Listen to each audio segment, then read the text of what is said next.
This might get you angry. This is one of them that might get you angry, and we don't talk about it enough. I have to have them sometimes. I would opt for rice. It's so bad how much arsenic is in it. I wouldn't eat them more than once a week. Oh, really, really good. I know this is not gonna be a popular one. This is not gonna be a popular one. Hey, welcome back. My name's Cass and this is Everyday Cass. I'm a modern day hippie mama that likes using food as medicine and cleaner alternatives for my home. So if that interests you, definitely subscribe to my channel. I'll be posting weekly videos exploring these different topics with you. Today I wanted to explore 10 surprisingly toxic foods that I either have completely eliminated from my diet or I have limited the amount of exposure to these toxins. But I also want to give you 10 alternatives for those foods. That way you're not feeling like, okay, what do I replace this with? I don't have this anymore. What can I replace it with?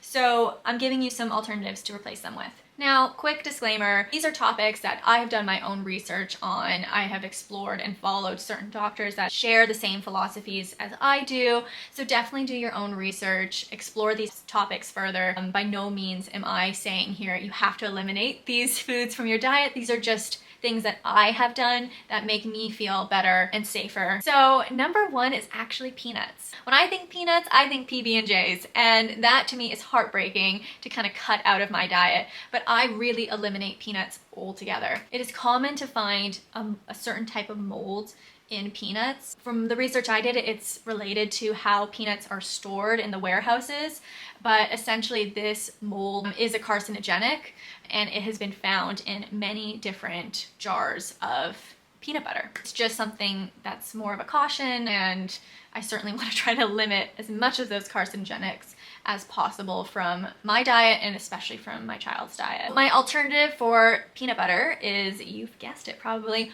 your other nut butters. Almond, macadamia nut butter. There's plenty of alternatives to the peanut. I know, it's not the same. Number two is wheat, specifically gluten grains as well. So this is something that I have mostly completely eliminated out of my diet. Do I indulge in the occasional bagel or pizza or things like that? Yeah, absolutely. Specifically, reasons for me is I am slightly allergic to wheat. It really disrupts my digestive system. My microbiome just gets completely out of whack.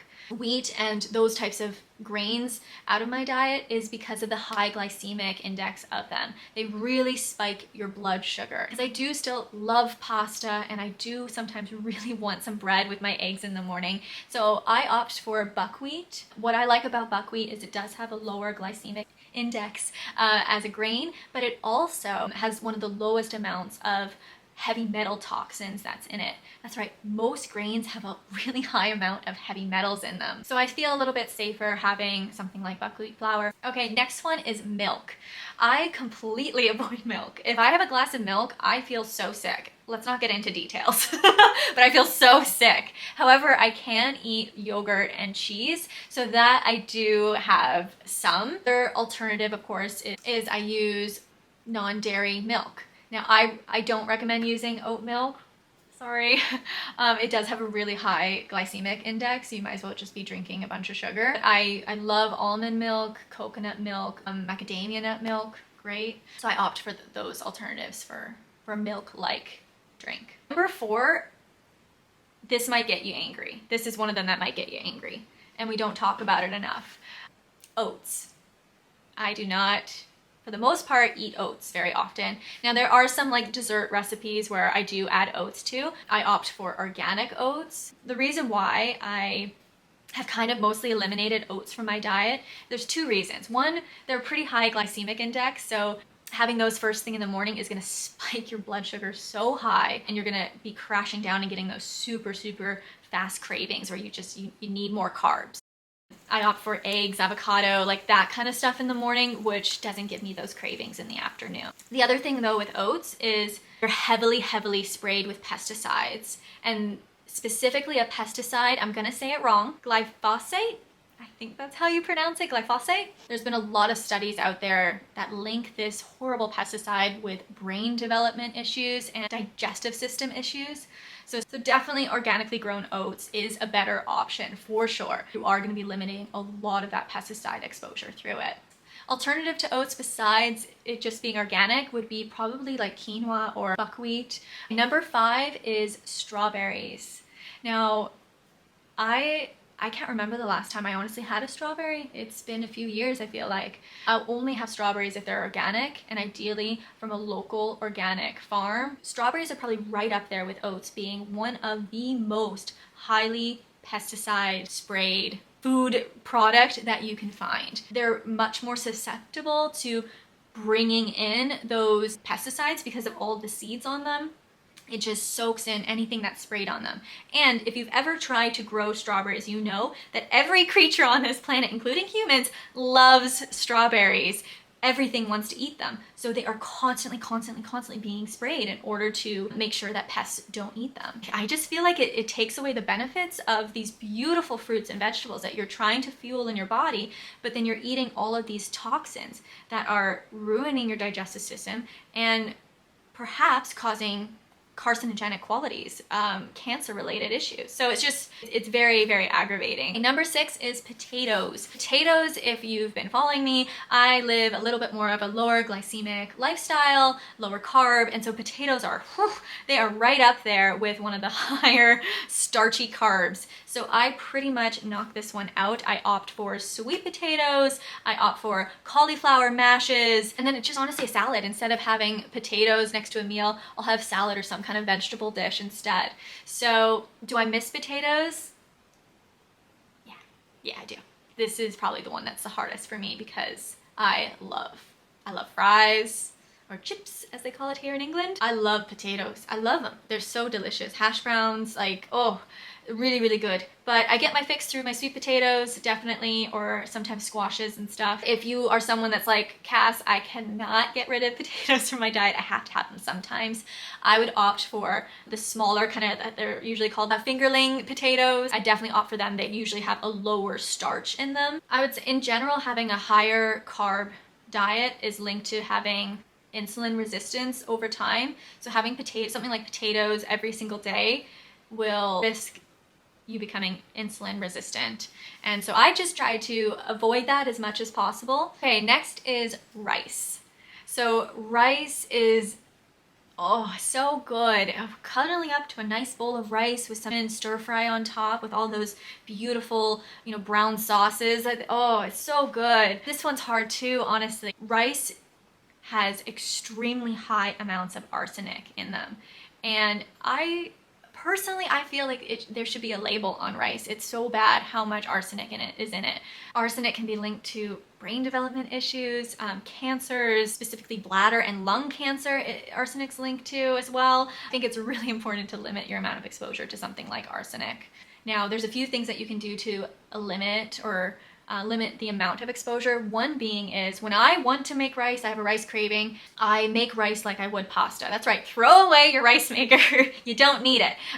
Make rice like pasta. That is going to take out about 50% of the amount of arsenic that's in your rice. That's huge. So still in there, but 50% of it will be gone. Alternatives for rice, I would say, is vegetables. I mean, you can have quinoa.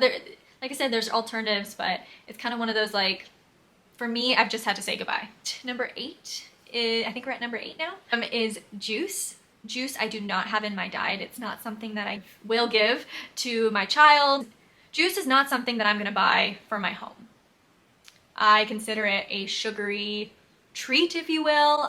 It's right up there with having a bag of Oreos or a whole bag of donuts or something like that.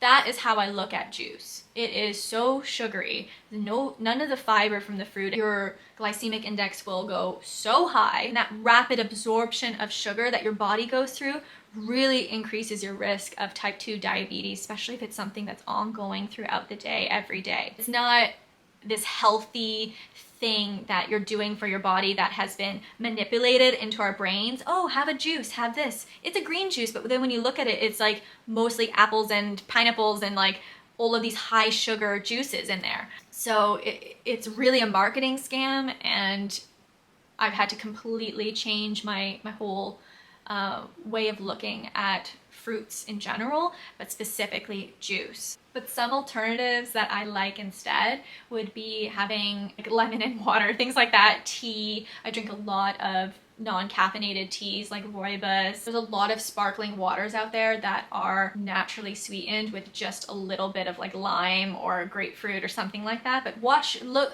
read the back, see what those sugar levels actually are, because sometimes even the sparkling waters you can buy, not much difference between a juice and them. Number 9 is another one that I might get a little pushback on.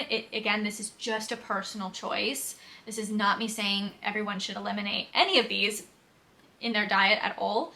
But number 9 is fish. I have chosen to not eat fish for a few reasons. One is, yeah, they have a lot of plastics and heavy metals in them, but also for me, I'm not a huge environmentalist, but for me, I feel horrified of the majority of the fishing industry and how we treat the animals in our oceans, the corruption that's related to that. This is not supposed to be an activist thing.